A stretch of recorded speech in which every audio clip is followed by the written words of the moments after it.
সকালবেলা নিজের হাতে তৈরি বাটার টোস্ট এবং সেটা যদি অনেক দিন বাদে হয় তো তার টেস্টটা কিরকম লাগে একবার ভেবে নিন। তো হ্যাঁ, আমাকেও দারুণ লাগছিল, সেটা দিয়ে দিনটা শুরু করলাম। আর আজকে যেহেতু গোল অষ্টমী, সেই জন্য বেচা কাকা গরুগুলোকে প্রথমে ডেন্টিং পেন্টিং করে নিল।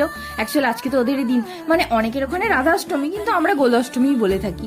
তো সেই জন্য আমিও পুজোর জোগাড় টোগাড়গুলো করলাম। সেরকম কিছু নয়, কিন্তু আগে বেশ অনেক কিছু করা হতো, এখন সমস্তগুলো বাদ দিয়ে মানে কেটে সেটে শর্ট করে দেওয়া হয়েছে আর কি, আর যেরকম হয়। তো আজকে আমাদের ব্রাহ্মণ হচ্ছে আমার বাবা, পৈতে ছাড়া ব্রাহ্মণ। বাবা কিন্তু এই পুজোটা মানে আমি দেখে আসছি ছোটবেলা থেকে করে। হ্যাঁ, মাঝে একবার মিস্টার পিটার করেছিল, ওর তো ছোটবেলায় খুব পুজো টুজো করার শখের ব্যাপারটা ছিল। তারপরে এমন হলো মানে ঠাকুর থেকেই শত অস্ত দূরে। তো যাই হোক, গিয়ে পুজো টুজো হয়ে যাওয়ার পর আমি মানে গিয়ে ওদেরকে একটু করে সিঁদুরের টিপ লাগিয়ে দিলাম। এবং এইটা তো জানেন, এই গরুটা একটুখানি বদমাইশ করে বলে ভয়ে ভয়ে লাগাচ্ছিলাম। আর এই যে আমাদের সোনা, লক্ষ্মী সোনাটা, ওকে মানে টিপ পরালেও কিছু করে না, গায়ে আদর করলেও কিছু করে না, জন্য তারপর একটু আদর করে দিলাম।